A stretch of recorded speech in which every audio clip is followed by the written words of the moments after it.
Okay, so here's the first scramble, and you did the cross on yellow with cross pieces here, orange solved, red, blue, and green. So you notice that red and blue can go in correctly relative to each other, with blue going into the right of red if you just inserted them right now. So the first thing that you did was do D prime to align orange, and then insert these two. So what I notice here is that the blue-red corner is solved, which means that if I can also solve the blue-red edge before finishing the cross, which would go in here, then I would make an X cross and skip the first pair.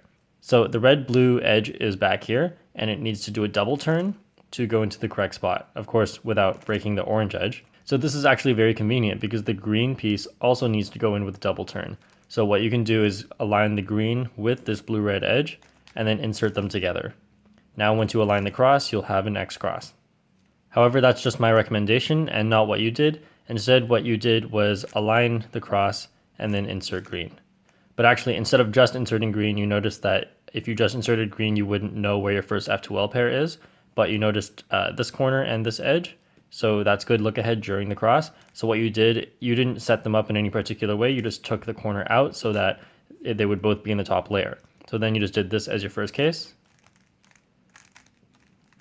And while you're doing that, you notice this one. So as soon as you see this one, you should be able to see this one as well. And so you did the red-green pair, and afterwards you had this pair, but you had a hesitation here. So I'll just go over what you did and then what you could have done to fix it. So the first thing that you did was I think you did U, then you rotated, recognizing the case, and then you did U again. Then you paired them up and just inserted. So coming back to before you inserted this pair, I actually don't know what case this one will end up being just by looking at this.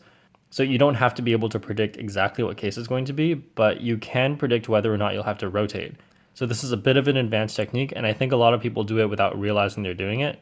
So what you do for the next F2L pair is you look at the edge and check whether or not it's oriented. So once you do only LU or RU moves, you're not going to change the orientation of this edge. The only way you can change the orientation is by rotating. So you want this edge to be oriented correctly, but right now it's not oriented correctly. So how you can tell if an edge is oriented correctly is if the side sticker, so not the top sticker, if the side sticker matches the left or right center, which it doesn't, so it's misoriented. You can also check if the top sticker matches the front or back. You can use either of these techniques to check if the edge is oriented, and if it's not oriented, then you should rotate right away afterwards so that you now can insert this one without rotating. Okay, I know I've said a lot about this F2L pair already, but there's also one more thing to be said, and that is once you realize that this is not oriented correctly and you want to rotate, you should rotate so that you're inserting it into the back slot, because you already know what case it is, so you should start looking at this slot instead. So I would rotate this way and insert it into the back like this, which would have made look ahead a lot easier for this pair because you had it from this position. Okay, so what you did for this pair was take out the piece like that, rotate, and insert. So for this F2L case from this angle, I think what's better is to pair them up like this and then insert it into the back using the rotationless wide move insert that goes like this. So I actually use that insert for a lot of F2L cases, only if it's going into the back. Next, you had a very standard OLL PLL, so we'll just move on to the next solve.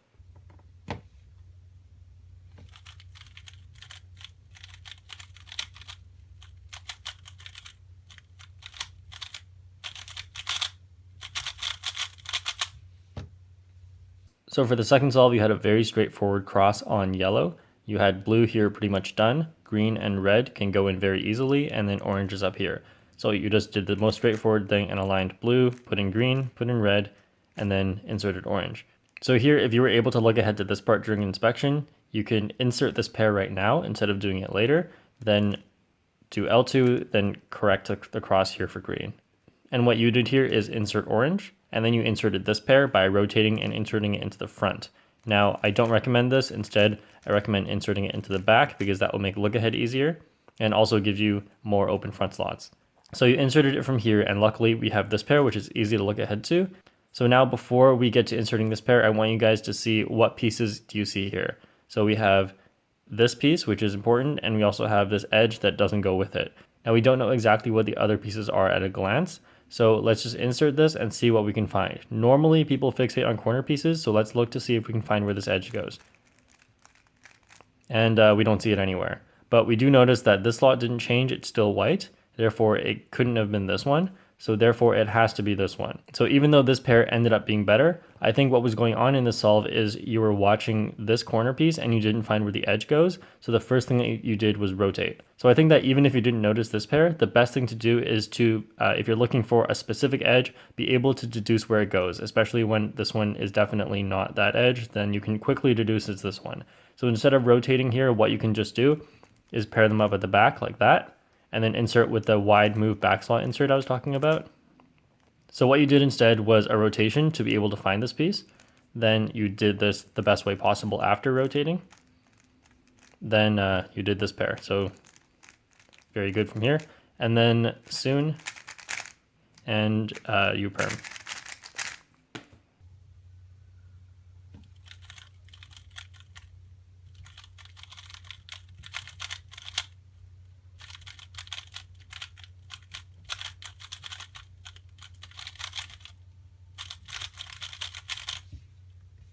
So for the third scramble, you did the cross on yellow again.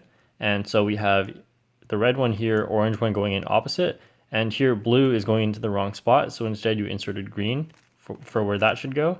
Then align the cross, then start inserting blue. So I feel like a lot of cubers at your level don't have very good look ahead during the cross into first pair, but I think that is one of your strengths here. So what you often do is instead of just inserting the cross piece like that and then dealing with what you get, which in this case is a terrible F2L. Okay, you have these two. So what you did instead is you notice that the first move pairs up these. So you just took it out and then inserted the cross like that. So when inserting the last cross piece, you're always thinking about how you can make your first pair better, and that's a very good habit to have. All right, so next you inserted this, and again into the front slot. I recommend going into the back slot instead. So after you inserted it, then you had this pair. I thought this was pretty easy to see, but I think instead you were looking at this one and this one. So what you did for these two is you took the edge out first, and then you just paired them up normally from here. So if you want to solve this pair in a more efficient way, I have a video like completely on these, which I'll link in the description. But for this specific case, notice that if you move it on top of each other, they'll pair together. And what you can do from here, oh, interestingly, it'll also preserve this piece so you can quickly go into this as your next pair. So what you can do from here is open up the slot it needs to go into by doing L, then insert it like this. And then L prime. So the finger tricks look a little bit awkward there, but it's actually not bad. So it goes like this. So I know a lot of people don't do lefty thumb moves, so in that case that would look like this. So anyway, after what you did, which is just take it out and then insert, then here, since you inserted it into a front slot, even if you were to do your solution, I recommend when you do the rotation, do it so that you end up inserting it into a back slot. So if we were looking at it from this side, this would be so much easier for a look ahead. So what you did first here was the reasonable thing to rotate because you couldn't see anything. And now you had this one and this one. So this was an interesting insert. You took out the corner and then just did these two normally. So what I suggest instead is the most efficient way to insert this pair, which is like this, pair them up like that, and insert. So what you did was take it out, pair it up, and then insert. And then we have this pair already set up, so you just inserted that. All right, so to look OLL, and then PLL.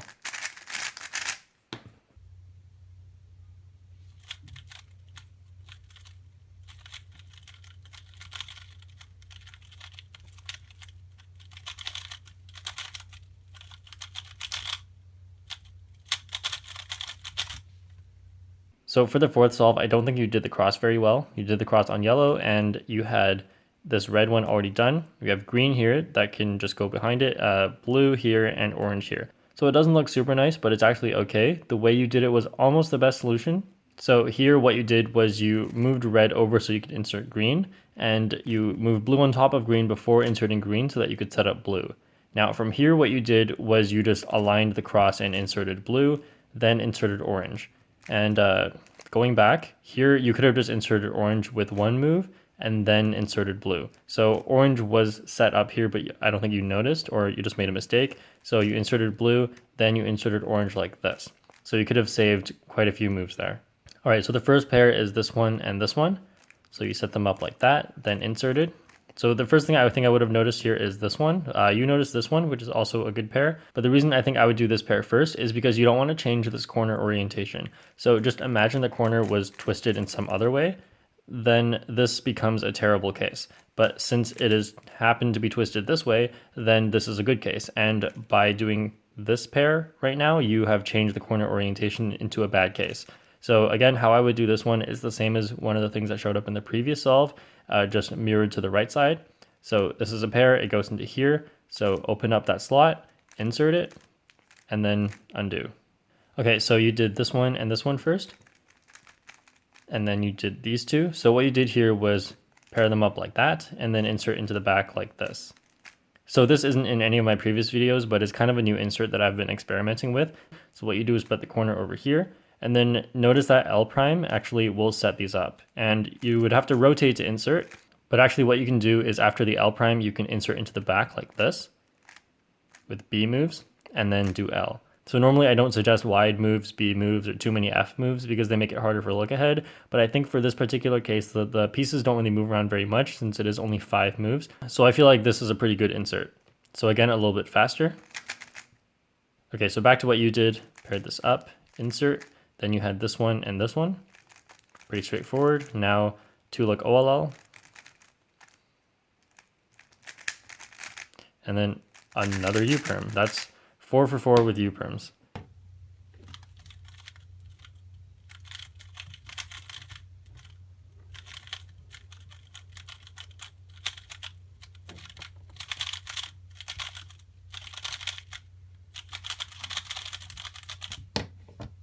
So this is a really interesting average because only from the last solve did I learn that you don't always get U-perms and you're actually not doing cross on yellow every single time. So for this solve, you did the cross on red, and we do have a very nice red cross here. So we have blue here, green here. They can go in opposite if you just align blue over here.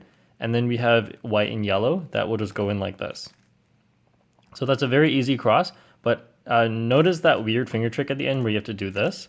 And that leaves your hand in a very bad position, but you have to do D afterwards. So that is to align the cross like that. So there are two options you have here when your fingers are in this position. You could do D with your right hand, which may be a little bit uncomfortable in that particular situation. The other thing you can do is a wide move like this. So anyway, you did the D move here, and then now you looked at the back because you couldn't see anything at the front. In this case, I think I might have rotated, but yeah, this is a really bad position to be in.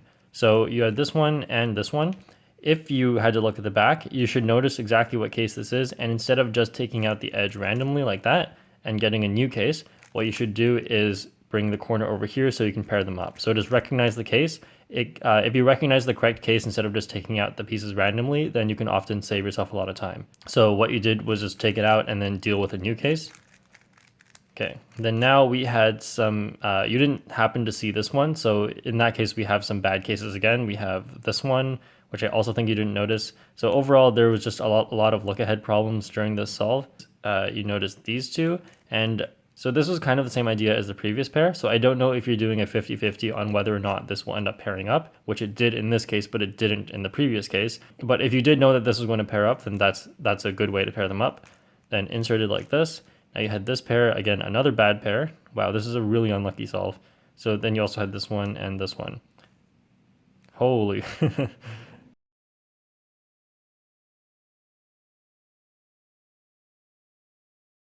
So the first thing you did was this one and this one, which interestingly is the exact same thing you did for all 3 other pairs. You did that first. These ended up pairing up, and I think you did U prime 3 instead of just U before you inserted. Now for this pair, there's a really nice way to do this, and that is to rotate like this and then do a sledgehammer to pair them up, then just insert. And another okay way to do it is to pair them up together like this and then just take the piece out and then insert it like this. But I think the best way is the sledgehammer case. So what you did instead is you took the edge out like that and then just dealt with a new case. So in that solve, there were a lot of cases that could have been done more efficiently. Okay, so now you just had 2 look OLL and then Y perm.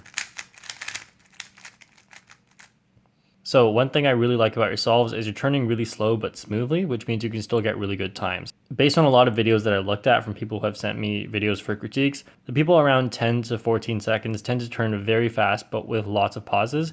And I think this video is a really good demonstration that you don't need to turn that fast and you can still get pretty good times. So I noticed that your U-perms during last layer were a little bit slow, but you should be able to do that one as fast as you can. So I encourage you to drill your algorithms a little bit more. So you did them kind of at this speed, which is kind of like, feels like a smooth turning speed for me, but instead what you should try to do is just do those moves as fast as you can. So try to get them a little bit faster. Try to time them and see if you can get them all under 1 second.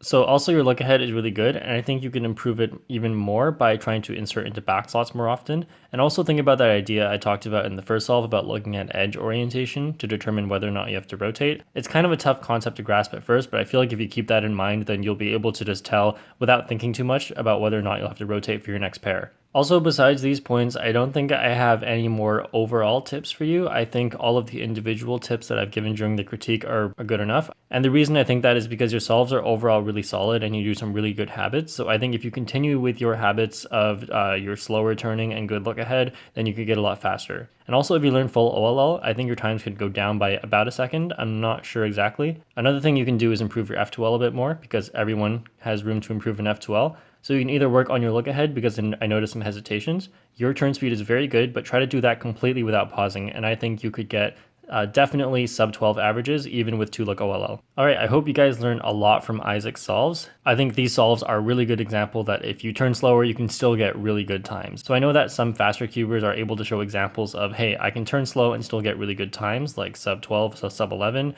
But I think it's an even more powerful message when coming from somebody who actually averages this time that you don't need to turn that fast to be able to get good times. All right, see you guys next time.